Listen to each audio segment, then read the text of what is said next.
Mulg the Ancient. Dire trolls draw upon the regenerative capabilities to achieve extraordinary longevity. Many live for centuries, and they become increasingly dangerous and tenacious with age. Reputably, the most ancient and ferocious dire trolls ever to walk Kane, Mulg is the paragon of that reputation. Indeed, he is old enough to have seen Orgoth with his own eyes.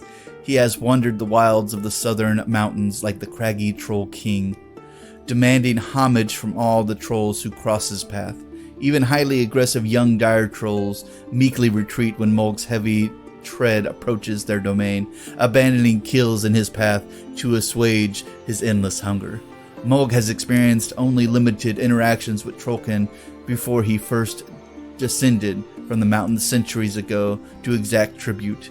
Envious of their sigils of power, he demanded runes he carved into the stony flesh on his back, depicting the many great deeds in ancient history. Mulg can focus his primordial rage into these runes to stifle the power of enemy beasts set against him. Warlock Doomshaper first recognized the common thread of the ancient creature in the folk tales of scattered Signarin creels. The desperate legend described the tremendous troll a walking piece of a mountain. Obsessed Doomshaper made finding Mulg a personal quest, which he pursued without result for years. Then in 603 AR, as he made his way to one of the deepest and most remote areas of the Wormwall, the shaman unknowingly stirred other full-blood trolls who followed to observe how Mulg would receive him. They gathered near Mulg when Doomshaper finally presented himself. The small and stooped trollkin startled those present by invoking the traditional dire troll greeting ceremony. He put on a display of aggression and invited Mulg to punch him in the chest. Consenting, Mulg smashed his fist straight into Doomshaper's torso, shattering his upper body and sending him flying across the clearing. Warlock lay still as death until he could muster enough power to mend his battered flesh and stand. Though he coughed blood with every breath, he spoke words of respect to the great troll.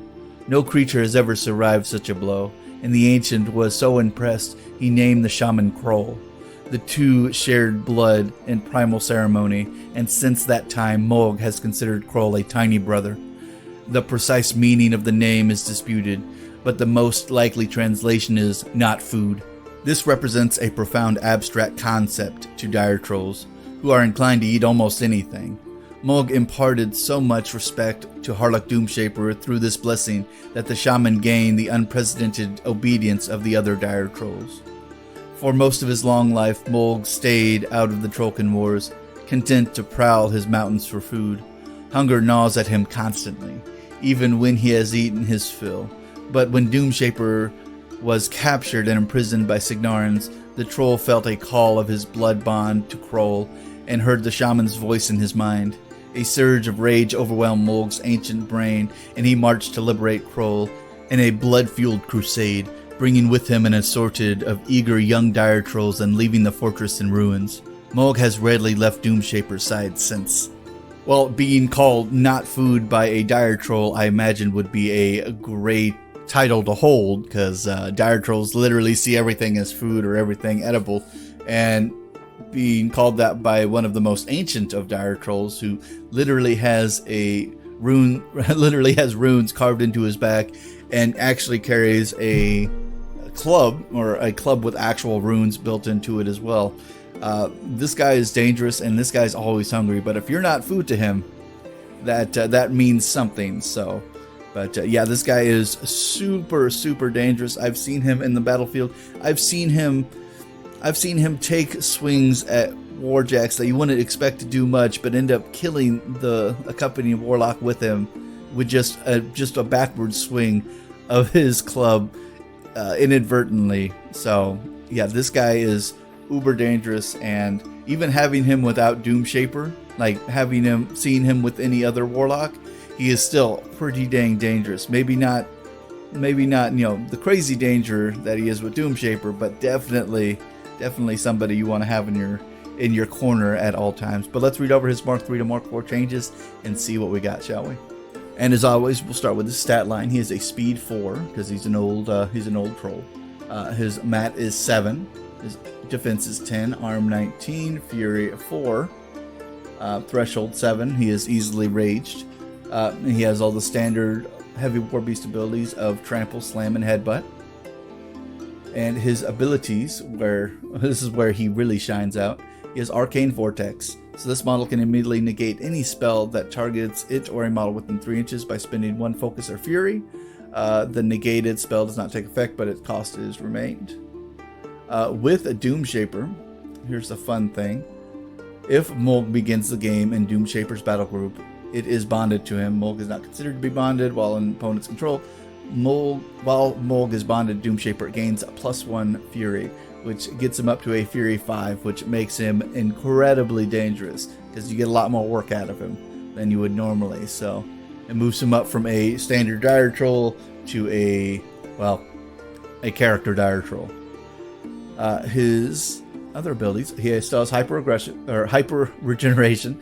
Remove D3 damage points from this model at the start of each of its activations. That is a fantastic ability. He doesn't even have to force himself. He just regenerates because he's awesome. He has Primal Rage. So once per turn, when this model suffers damage from an enemy attack, after the attack is resolved, it can immediately make a full advance towards the attacking model and make one basic melee attack. And once we get to his melee attacks, you'll see why that is so detrimental to people trying to damage him. And then he has Relentless Charge. So while advancing as part of a charge, this model gains Pathfinder. So he gains Pathfinder. So anybody who tries to slow him down with Rough Terrain, they'll just walk right through it. And then of course he has Snacking because he is a Dire Troll. When this model boxes a living enemy model with a melee attack, it can choose to remove that model from play. When it does, it removes a D3 damage points from itself. So yeah, all of those abilities, even without Doomshaper giving him his +1 fury, makes him incredibly useful on the battlefield because it makes him incredibly dangerous for any of his enemies to try to take him on. And he heals himself, like, without having to use focus or without having to use fury. It's remarkable. Let's move over to his weapons, which his weapons really haven't changed all that much either. Still a Mat 7, a range 2, so it has reach, gives him a little bit more playability.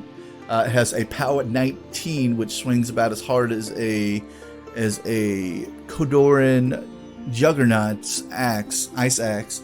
So it does some damage, but it does have a lot more range than that. It is a magical weapon, and it has critical smite.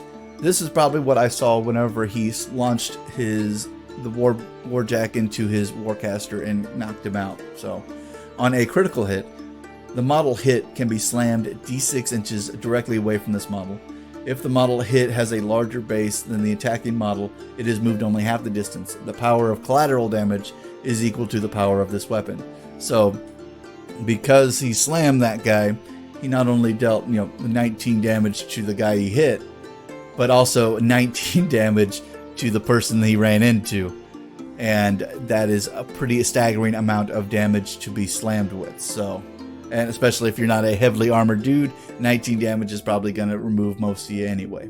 And his second weapon, because, why wouldn't he have a second weapon, is Big Meaty Fists. So it is a Mat 7, range 1, hand weapon, and it's a POW 17 because this guy is a hard puncher. This guy can, this guy's open hand is more dangerous than some people's weapons. So yeah, be very wary when you see this guy take into the field. Even though he's slow, he still can move outside of activation and take a swing at somebody who swings at him. So makes him super dangerous. But let's read over his animus, which I feel like his animus has changed a little bit. So his new animus is Spiritual Conduit. This model's controller can channel spells through it. Pretty easy. Cost 1, range self. Very, very useful. Probably not useful for your warlock because, your warlock casting it on himself, that is. So, but having being able to reach out their range through him, very, very useful. I believe the original one was about the same. It's called Rites of Power in Mark III. This model's controller can channel spells through it. When a spell is channeled through it, the model immediately suffers D3 damage points. So yeah, it is actually better than the original Mark III. He no longer suffers damage because I imagine those runes on his back allow him to, be able to run it a little bit easier. So, but yeah, he no longer suffers damage when he's doing his Spiritual Conduit. So that is fantastic. But yeah, this guy is a beast. You want him to get in there. You want him to do the damage. He's not very hard to hit, but most people probably want to shy away from hitting him anyway because his primal rage. So yeah, no, he's one of my favorites to see on the battlefield, but not one of my favorites to go up against. So, but